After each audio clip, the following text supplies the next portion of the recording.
할렐루야. 네, 주신교회 오신 여러분들 진심으로 환영하고 축복합니다. 우리 이 시간에 옆에 분들에게 손을 뻗고 좀 인사했으면 좋겠는데요. 참 잘 오셨습니다. 예수님 부활하셨습니다. 우리 축복하며 인사하겠습니다.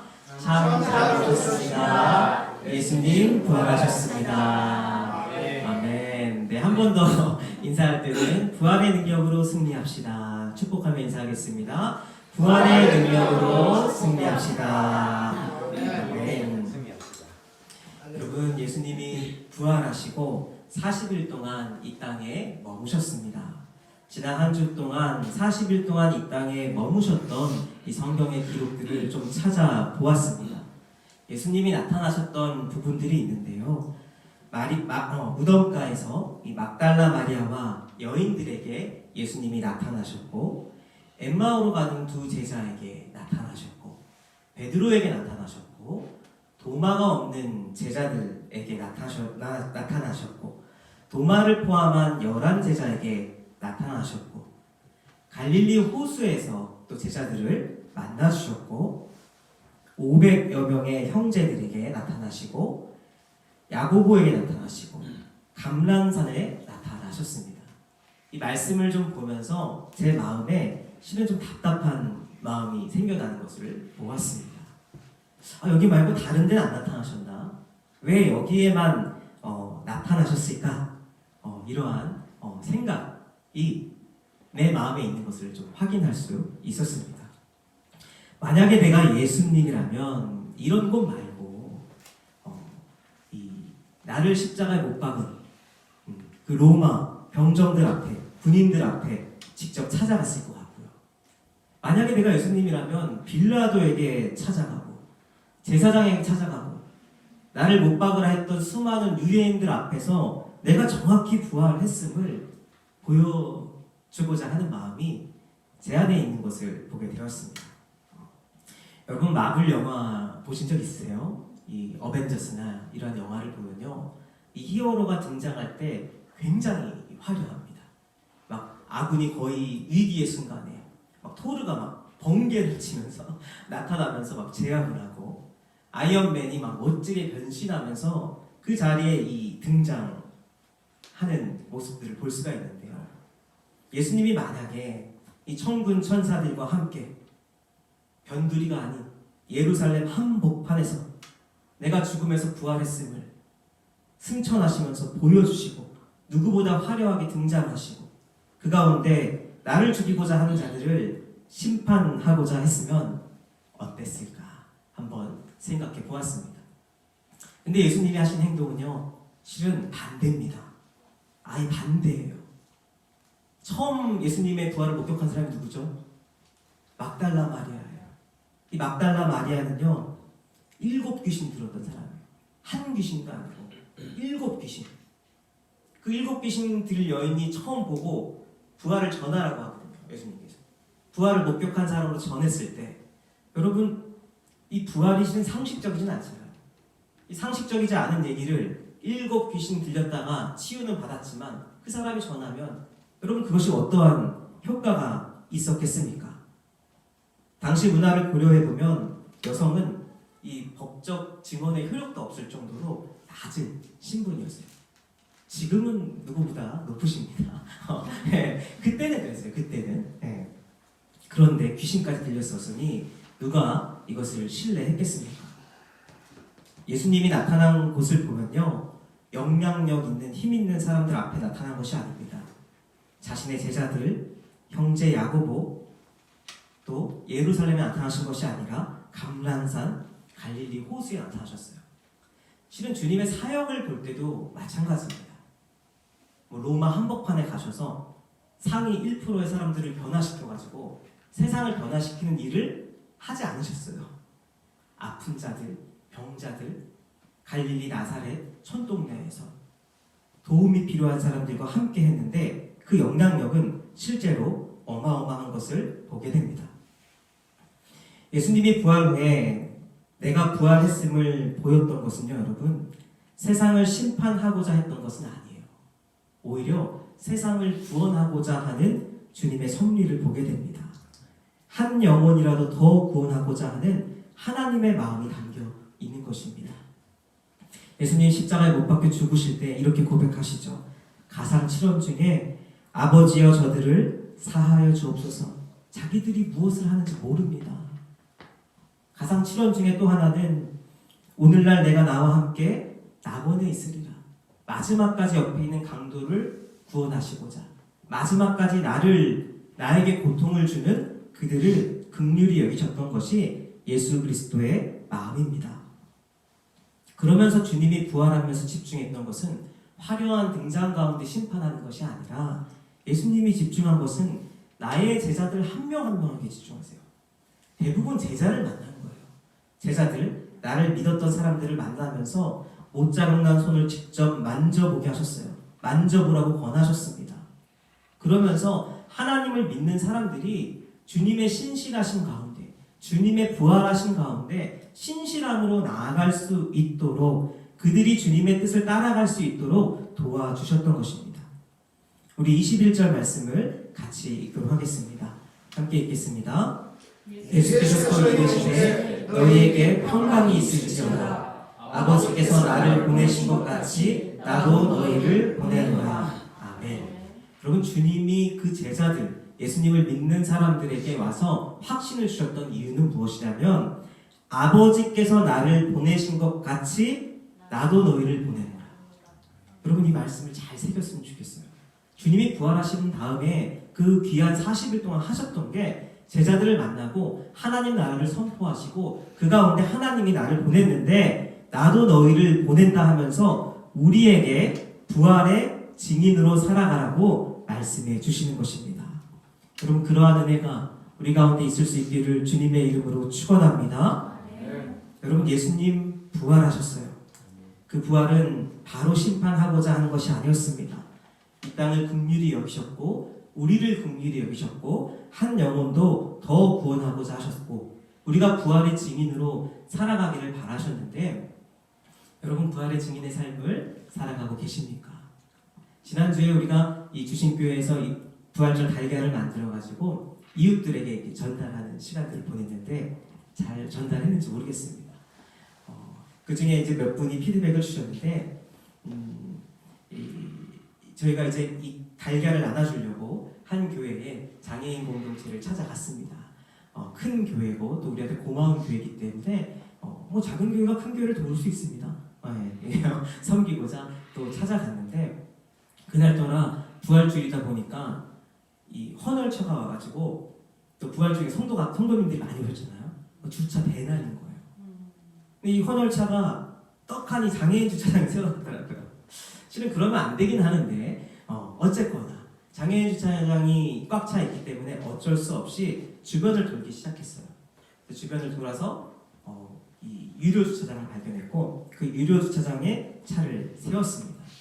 세우고 나오는데 그 아저씨도 막 차가 너무 많으니까 막 인상 쓰고 계시더라고요. 근데 거기에 이제 저희 딸 주은이가 예수님 부활하셨습니다 하고 달걀을 딱 드린 거예요. 달걀과 우리가 이 포장한 선물을 딱 드렸는데 그 아저씨께서 약간 할아버지신데 너무 방긋 웃으시는 거예요. 고맙다 하면서 이렇게 머리를 쓰다듬어 주면서 기뻐하시는 모습을 보면서 이 부활의 증거를 선포하는 것이 얼마나 감사한 일인가. 또 우리 박은지 청년이 그 오피스텔의 경비 아저씨였죠. 경비 아저씨한테 이 부활의 계란을 드렸을 때 그 아저씨께서 역시 고맙다고 방긋 웃으며 기뻐하셨습니다. 여러분, 물론 그렇지 않은 경우도 있어요. 하지만 우리가 해야 되는 것은요, 우리의 삶 가운데 부활을 증거하는 거예요. 가장 감사한 마음으로, 기쁜 마음으로 부활을 증거할 때 부활의 능력이 우리 가운데 임하는 것을 보게 됩니다. 여러분, 우리의 일상 가운데요, 우리가 부활의 증인으로 살아갈 때 내가 누구를 만나는지를 잘 보세요. 하나님이 누구를 만나게 하시는지. 그분들을 만나서 막 사형리를 얘기하고 주님의 막 말씀을 막 화려하게 전하는 것. 물론 그런 것도 귀합니다. 근데 그렇게 안 하셔도 돼요. 하나님이 주시는 때가 또 있습니다.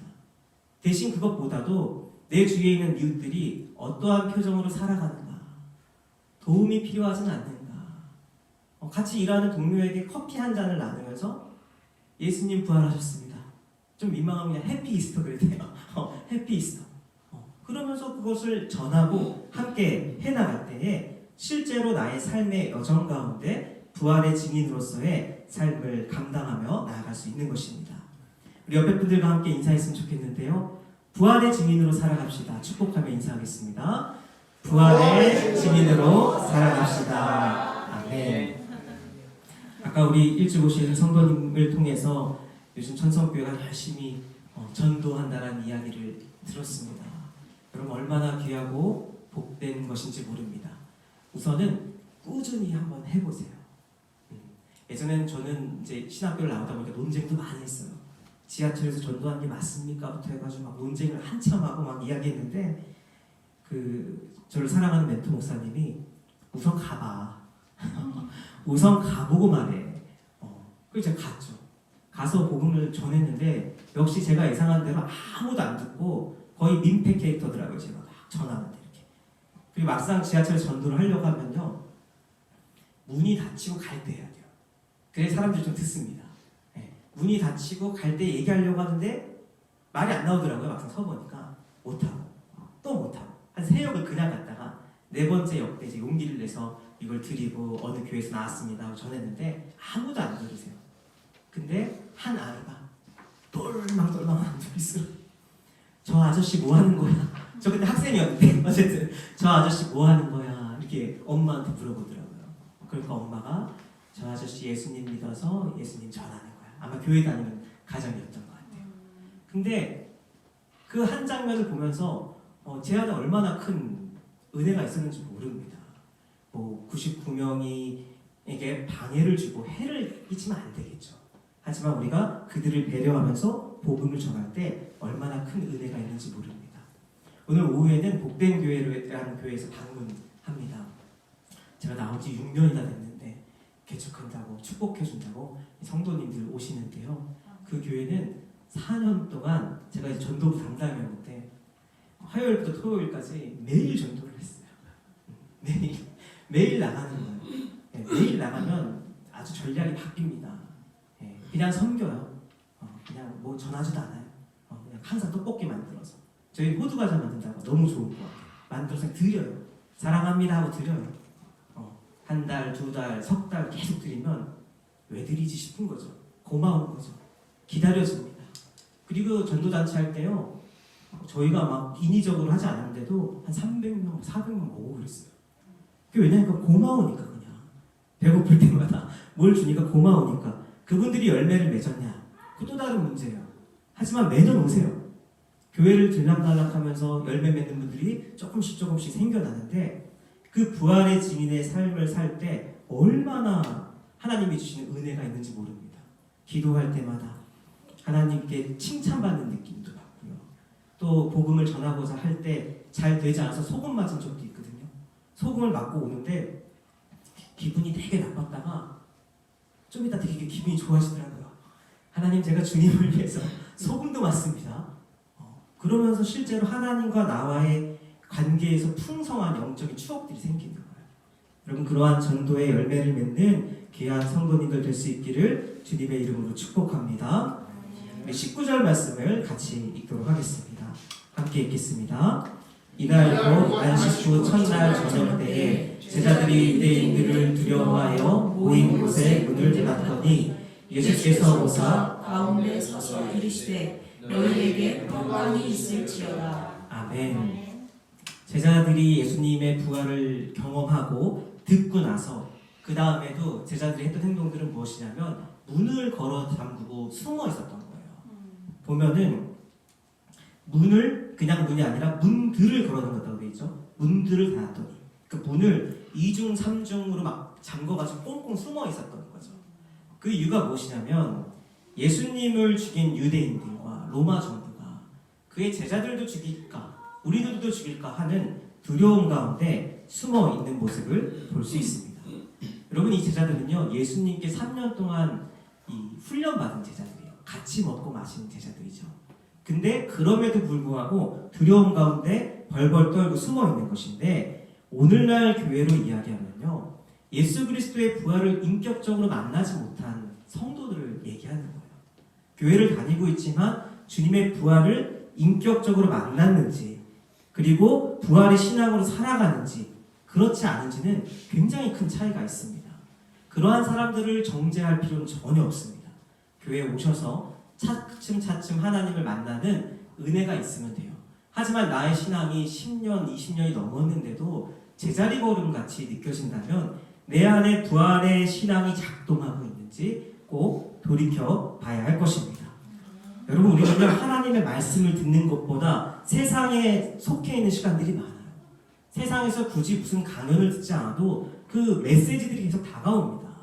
살아가면서 느껴지는 메시지들이 있습니다. 제가 좀 정리해봤더니요, 오늘날 세상의 가치관 중에는 이 실용주의, 기능주의, 편리주의, 소비주의, 생산성 중심의 자본주의, 또 쾌락주의, 양육강식의 경쟁주의, 이러한 것들이 이 세상을 움직이는 굉장히 하나의 키워드로 있어요. 근데 이것에 따라 세상이 흘러가면요, 이것이 하나의 가치관이 되는 거예요. 세상을 살아갈 때 필요한 가치관, 사람을 이해하고 사람과 소통할 때 필요한 가치관이 되는 것입니다. 근데 이 부활의 증인으로 살아가는 우리는요, 이 세상의 가치관을 뛰어넘는, 이 세상의 가치관을 그냥 막 무시하는 것도 안 됩니다. 그러한 것에서 장점과 좋은 점은 또 받아들이지만 이것을 가장 우선시하는 것이 아니라 하나님의 말씀을 우선시하고 하나님의 말씀을 따라 살아가는 사람이 되어야 할 것입니다. 부활의 능력이 없으면 경건의 모양만 있고 능력이 없는 신앙 가운데 살게 되는 것입니다. 여러분, 제자들이 부활을 만나기 전에는 벌벌 떨어 숨었습니다. 무서움 가운데 있었습니다. 부활을 만난 예수님의 제자들이 어떻게 되죠? 십자가 사건 앞에 다 도망갔던 제자들이 나중에는 순교사로, 마지막까지 복음을 전하는 자로 살아갈 수 있었던 것은 부활 신앙으로 살아가는가 살아가지 못하는가의 차이입니다. 그래서 이 기독교 신앙은 부활 신앙이라고 할 정도로 이 주님의 부활이 나에게 어떠한 마음으로 다가오는가, 주님의 십자가를 바라볼 때 내 마음에 단단한 마음이 부드러워지는가, 강팍한 마음이 긍휼한 마음으로 바뀌는가, 그것이 되지 않을 때는 주님 앞에 바짝 엎드려 주시고 주님의 말씀 앞에 설 수 있기를 간절히 바랍니다. 여러분, 사진을 보시면요, 이탈리아 천재 화가라고 하는 이 카라바조의 이 의심하는 도마라는 이 그림입니다. 그림인데요. 이 그림에 보면은 예수님의 이 옆구리에 손가락 넣고 있잖아요.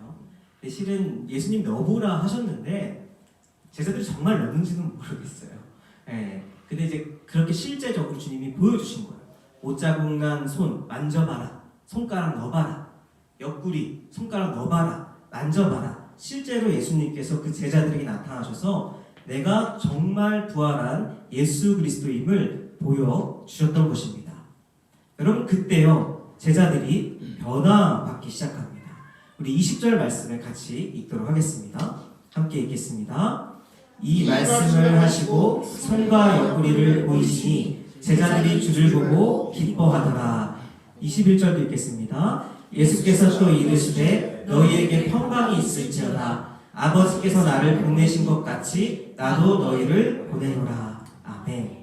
예수님이 오셨죠. 오셔서 실제로 옆구리를 보여주셨더니 두려워했던 제자들이 그때서야 기뻐합니다. 아, 내가 믿은 예수님이 진짜구나. 진짜 죽음에서 부활하셨구나. 완전한 의심이 사라지는 거예요. 물론 그 후에도 성령께서도 임하시고 제자들이 성장하는 과정들이 있지만 그 가운데 예수 그리스도를 통하여 부활신앙의 자리로 나아갈 수 있는 은혜가 임한 것입니다. 그러면서 함께 주신 게 있는데 그것이 무엇이냐면 평강이 있을지어다 이야기하십니다.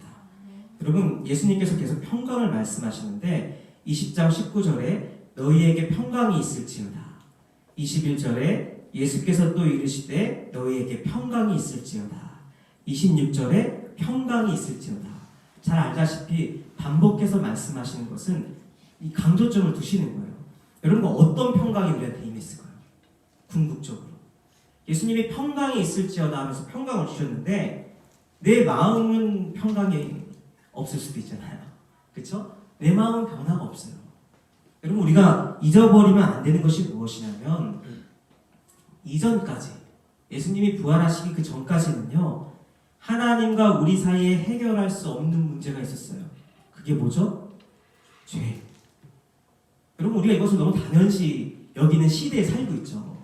여러분, 그 당시 때는 이제 죄를 지면은 죄의 심판을 받아야 하는 것입니다. 죄값을 누군가는 치러야 하는 것입니다. 근데 예수님께서 십자가에 못 박혀 죽으시고 무슨 제물 됐다고 하죠? 화목제물 되어주셔서 대신 우리를 위해 죽어주시면서 하나님과 우리의 사이에 죄가 사라지고 화목한 길로 나아갈 수 있게 된 거예요. 하나님을 만나고 하나님의 자녀가 될 수 있게 된 거예요. 여러분, 여기에 평강이 있는 것입니다. 다른 평강이 아니에요. 궁극적인 평강은 하나님으로부터 오는 평강이 우리에게 임하게 된 것입니다. 샬롬이 임한 것이죠. 요한복음 14장 27절에 평안을 너희에게 끼치노니 곧 나의 평안을 너희에게 주노라. 내가 너희에게 주는 것은 세상이 주는 것과 같이 아니하니 너희는 마음에 근심하지도 말고 두려워하지도 말라. 아멘. 주님이 주신 평안이 누구의 평안이냐면요, 나의 평안을 주신대요. 이 평안이 나이가 누굴까요? 예수님이 갖고 계신 평안을 주신다는 거예요. 다른 평안이 아니라 내가 갖고 있는 평안. 예수님이 이 땅에 여러분 완전한 사람으로 오셨어요. 완전한 하나님이시면서 완전한 사람으로 오셨어요. 이게 무슨 말인가 싶지만 그냥 그대로 믿으시면 됩니다. 이 땅에 오셨을 때 완전한 하나님이니까 사람이지만 뭐 하나님의 능력을 막 사용해가지고 참 온전한 우리랑 다른 사람으로 오신 거 아닌가 이렇게 생각하는 경우들이 있더라고요. 근데 그것이 아니라 완전한 사람으로 오셔서 우리가 느꼈던 것들을 그대로 느끼신 거예요. 근데 그러한 고통의 여정 가운데 함께 하셨던 평안이 있습니다. 십자가를 지시는 고통 가운데서도 예수님은 평안함을 잃지 않으셨어요. 그것이 어떤 평안이냐면 하나님이 함께 하시는 평안이에요. 너는 내 아들이라 말씀하셨던 하나님과 함께하는 평안함이 예수님 안에 있으셨고 그 가운데 이 땅에서 십자가를 질 때에 마지막까지 순종하며 평안함을 잃지 않고 열매 맺으셨는데 그 평안함을 우리한테 주신다는 거예요. 여러분, 그 은혜를 받으실 수 있기를 주님의 이름으로 축복합니다. 여러분, 저희 둘째 애들 또 해서 죄송한데 초등학교 1학년이 됐어요.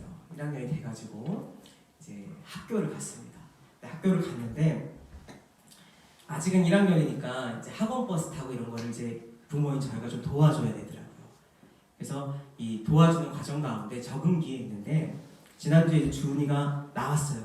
나왔는데 두리번 했는데 아빠가 없는 거예요. 제가 좀 장난으로 뒤에 숨어 있었거든요. 어떻게 하나 보려고 숨어 있었거든요. 근데 갑자기 표정이 이렇게 어두워지더라고요. 그래서 제가 놀래가지고 빨리 딱 가서 보여줬더니 그때 바로 그냥 웃음꽃이 확 펴지면서 환해지는 거예요. 여러분, 어린아이는요 혼자 있으면 불안합니다. 여러분, 우리도 마찬가지예요. 우리가 이 땅 가운데 살아갈 때요 하나님이 함께 하심을 경험하지 못하면 불안한 거예요. 불안하고 두려운 것입니다. 근데 그 순간 어머님이 아버지가 나의 손을 붙들어주면 엄마 아빠를 믿고 그 가운데 안정감을 찾고 든든함으로 모든 것을 할 수 있는 것 같은 어린아이의 마음이 우리 가운데 있는 것이죠. 근데 성부, 성자, 성령 하나님께서 우리 가운데 함께 하심으로 하나님이 주시는 평안을 더해 주신다는 것입니다. 여러분, 성경은요 모든 이야기가 실은 샬롬으로 흘러가요. 천지 창조를 하실 때 창조할 때마다 뭐라고 말씀하셨죠? 보시기에 심히 좋았더라. 6일을 일하고 마지막 7일째 완성될 때에 우리에게 쉼과 안식과 샬롬을 주신다고 말씀하십니다. 예수님이 이 땅에 오실 때에 천군 천사들이 노래한 것도 하늘에는 하나님께 영광이요 땅에서는 하나님의 평화가 임했다. 주님 자체가 평화입니다. 우리가 마지막에 하나님 앞에 설 때는 어떨까요, 여러분? 우리가 마지막에 정말 주님 앞에 서게 됩니다. 이 종말론적인 신앙을 갖고 계셔야 돼요. 여러분, 정말 선다는 걸 믿으십니까? 정말 믿으면요 대학을 가듯이 그때를 준비해요. 내가 하나님 앞에 서고 심판대에 서고 구원을 받는구나 인식을 갖고 있는 성도들은 그때를 준비하면서 인내하기도 하고 절제하기도 하고 조금 억울해도 참기도 하고 섬기기도 합니다. 하나님 만날 날을 기대하고 기도하는 것이죠. 여러분, 우리는 매일같이 죄를 짓습니다. 근데 주일에 예배할 때 항상 찬양의 기도를 드리죠. 참 놀라운 것은 부활하신 예수님이 제자들에게 니네가 어쩜 이럴 수 있느냐, 나를 배신했느냐 말씀하신 게 아니었죠. 십자가에 지신 이유는요, 우리의 죄 때문에 지셨고, 부활하신 이유가 뭐라고 했죠? 우리를 의롭게 하시려고. 로마서 말씀이죠. 우리를 의롭게 하시려고 부활하신 예수님께서는 제자들을 정죄한 것이 아니라 그대로 품어주셨어요. 요한의 아들 시몬아, 내가 나를 사랑하느냐. 3번 부인한 입술에 3번 질문하시면서 회복과 치유와 사명을 더해주시죠. 여러분, 우리가 그 은혜를 입고 있는 거예요. 그렇기 때문에 예배를 드릴 수 있는 것입니다. 그렇기 때문에 이 자리에 나와서 하나님 앞에 예배하는 것입니다. 여러분, 이것이 실제가 될 때 나중에 우리가 주님의 심판대에 설 때 마찬가지예요. 우리를 또 용납하시고 품어주신 하나님 앞에 두 팔 벌리고 갈 수 있는 것입니다. 벌벌 떨면서 내가 그래도 죄가 많은데. 여러분, 이렇게 마지막에 임하시는 성도님들도 많이 계세요. 아닙니다. 아닙니다. 사랑의 하나님이 다 아십니다. 이야기해도 그 공의의 하나님이 너무 무서워서. 근데 실은 매주 우리는요, 하나님의 용납하심과 사랑 가운데 이 자리에 임하게 되는 것입니다. 사랑하는 성도 여러분, 평안하십니까? 실은 우리의 삶이 만만치 않죠. 저도 개척을 해보니까요, 이럴 줄 알았으면 미리 알았으면 안 되겠더라고요. 근데 하나님이 미리 다 안 알려주세요. 보여주신 만큼 순종하고 가고, 또 하나님 때를 따라 돕는 은혜를 주시고 한 걸음 한 걸음 나아가는데, 개척만 그렇습니까? 회사가 얼마나 쉽지 않습니까? 우리 삶의 자리가 쉽지 않을 때마다 그럼에도 온갖 수모와 고통 가운데 십자가에서 피 흘리셨던 예수님을 기억할 수 있길 바랍니다. 그럼에도 불구하고 평안을 잃지 않았던 주님의 평안이 우리 가운데 임하고 그 평안을 누릴 수 있기를 간절히 소망합니다. 우리 눈을 감고 한번 찬양해 봤으면 좋겠는데요, 가슴에 손을 한번 얹고 평안을 나에게 주노라 한번 찬양해 보겠습니다. 평안을 나에게 주노라. 세상이 줄 수 없는, 세상이 알 수도 없는 평안, 주의 평안, 주의 평안, 평안을 내게 주노라. 아멘. 여러분, 홀로 있을 때요, 내 마음에 손을 얹고 기도하세요. 불안할 때, 여러분 또 불안합니다. 불안은 찾아와요. 괜찮습니다. 불안 찾아온 것 자체를 스스로에게 정죄하지 마세요. 괜찮습니다. 하지만 마음을 돌이키고 가슴에 손을 얹고 나의 영혼에 주님의 평안이 임하기를 원한다고 기도하고 찬양하는 우리 성도님들 되시기를 주님의 이름으로 축복합니다. 평안을 주실 때 함께 주신 게 있는데요, 22절입니다.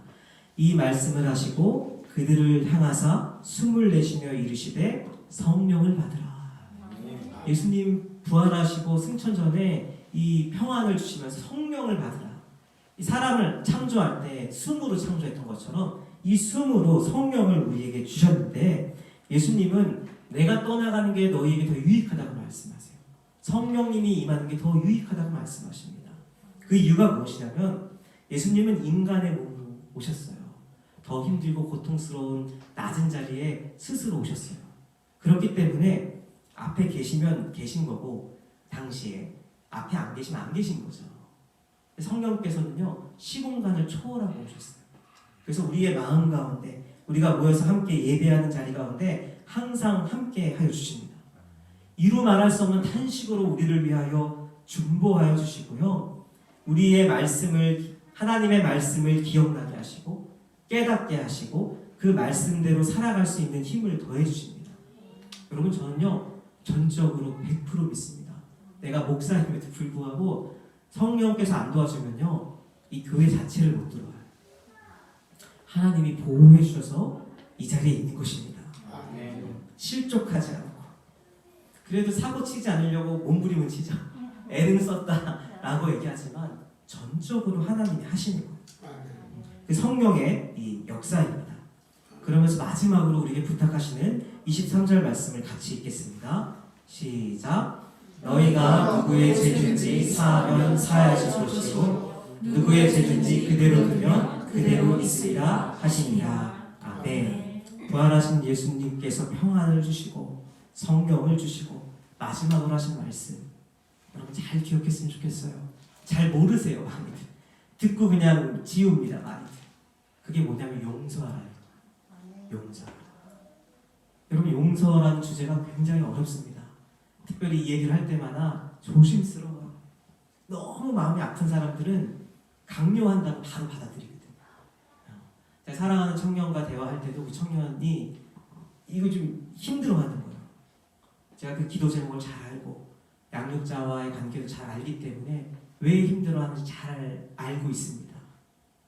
그럼에도 불구하고 여러분 우리가 하나님 말씀 앞에 서야 하지 않겠습니까? 그렇죠? 하나님의 은혜가 임하면요 회복과 치유가 임하고 용서할 수 있는 마음이 임하는 거예요. 여러분 용서할 수 있는 가장 큰 힘이 어디서부터 오냐면요 내가 용서받았다는 걸 알 때 오는 거예요. 주님이 십자가에 못 박혀 죽으시고 부활하셨는 게 나 때문이다. 사도 바울이 고백하죠. 나는 죄인 중에 괴수라고. 여러분 우리 안에 선한 것이 없어요. 선할만 할 수 있는 좀 여유롭고 풍조롭고 넉넉함이 있으면 모를까. 제가 어렸을 때는요 청년 때에 좀 민망한 얘기지만 성품 좋다라는 얘기를 많이 들었어요. 그러니까 심리학적으로 깊게 저를 보니까 화를 내면 인정받지 못하니까 화를 안 냈던 것인데 어쨌건 성품 좋다는 얘기를 많이 들었어요. 근데 그것을 나중에 알게 된 게 무엇이냐면 살만하니까 인격이 나오더라고요. 그러니까 주연이를 돌보면서 한계점에 도달한 순간에 제가 가면요 인격이고 뭐가 없습니다. 무너지는 거예요. 하나님의 은혜를 주실 때 도와주실 때 우리가 웃을 수 있다는 것을 경험하게 됩니다.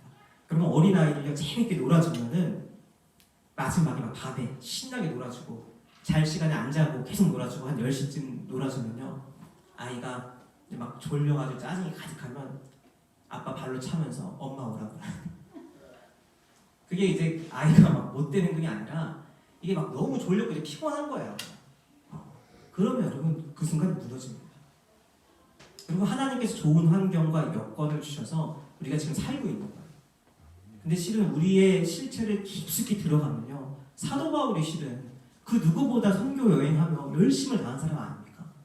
근데 그 실체 깊숙이 들어가면요 내가 답이 없구나. 나 스스로 나를 구원할 수 없구나. 나 도저히 불가능한 사람이구나. 여러분 이게 피부로 느껴지고 처절한 가운데 눈물로 기도하는데 주님이 우리를 위하여 나를 위하여 십자가 지셔서 부활했음이 믿어지는 거예요. 여러분 그때요 내가 용서받음에 대한 하나님이 주시는 심령의 울림이 있는 거예요. 말씀의 울림이 있는 거예요. 그때 어울림의 자리로 가는 거죠. 나를 화나게 한 사람. 근데 지금 나를 화나게 한 사람은 다 나한테 고마운 사람이에요. 알고 보면 나와 함께 사는 사람, 나의 부모님, 내 친구, 가까운 관계가 아니면 그렇게 화도 안 나죠. 그 사람에게 용서할 수 있는 어울림이 임할 수 있는 것입니다. 사랑하는 주신교회 또 천성교회 성도 여러분, 예수님께서 부활하시고 우리를 용서하시고 평안을 주시고 성령을 더해 주셨습니다. 그것을 마음에 깊이 간직하시고 부활의 신앙으로 승리하며 살아가는 귀하고 복된 성도님들 되시기를 주님의 이름으로 축원합니다.